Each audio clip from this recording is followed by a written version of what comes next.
Thank you, Mark. Does that Thanks help? for your time. So right now we're working on Firebird for about 3 hours a day in the morning, and then we have other things that we're working on.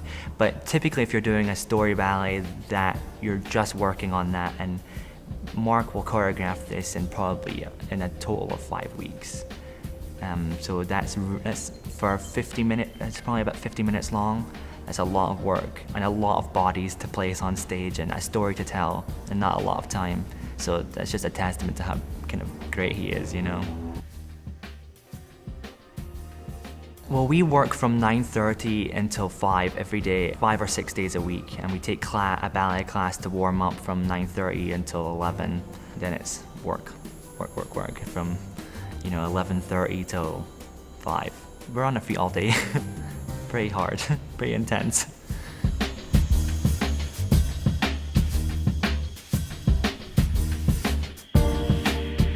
This is Studio A, and this is our largest of the 3 studios that we work in, and the company we take class in here in the morning, and then this is where we normally rehearse, and sometimes we use both of them. This is B, this is a little bit smaller, and we have a smaller one, Studio C, down there, and we have this really interesting building. You know, I think it's won some architecture awards. It's definitely not like anything else out in Cordova. It's one of a kind. Yeah, it's a good place.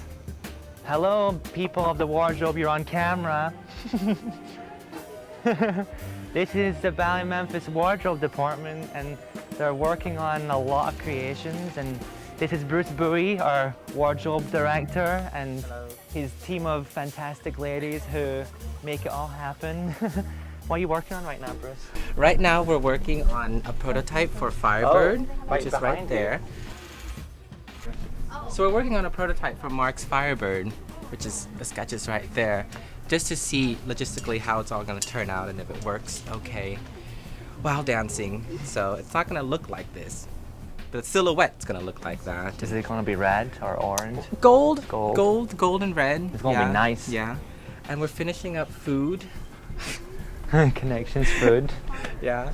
Oh, what is this from Carnival of the Animals? And this is from Carnival. This is our prototype. This is a prototype for the fish. Fish? In Carnival, yeah. Looking So, nice. Sort of that. Looking nice. Beginning. Awesome. Those are all And the feathers. feathers. The birds. Feathers everywhere. Have fun with that. Bruce, what's the process for making this?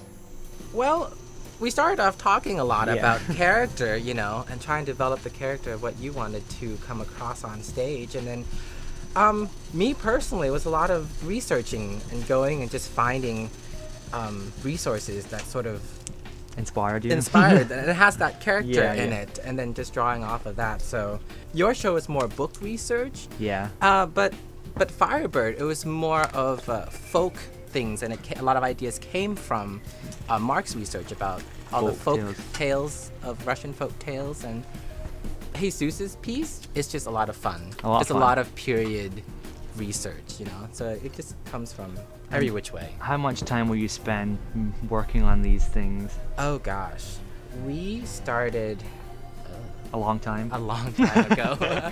I mean, we're working on stuff now that won't be seen until March of next year. Right. You know, so Busy. yeah, lots of planning. Like a factory.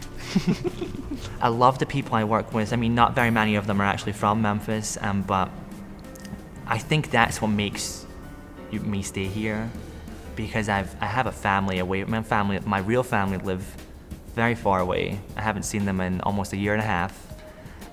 So I have to have close relationships here that I can depend on, and dancers in general are they're very involved in each other's lives. You know, they spend all their time outside of work together, in the studio together. They kind of live in they're in each other's lives all the time, and that's very important to me here, you know. And also for my work as a choreographer, I need to have these close relationships with people so that I can trust them and they can trust me to come up with good stuff, you know. If I didn't have art in my life, I think my life would be so dull. I can't even imagine not having it in my life. And I think when people who haven't had a lot of exposure to art, when they get it, I don't think they can ever let that experience go. You know, even if they didn't love it, it still affects them, and it latches onto them in some level that I think humans need. You know, they need art to make their life better, and there's no question about that. They just do.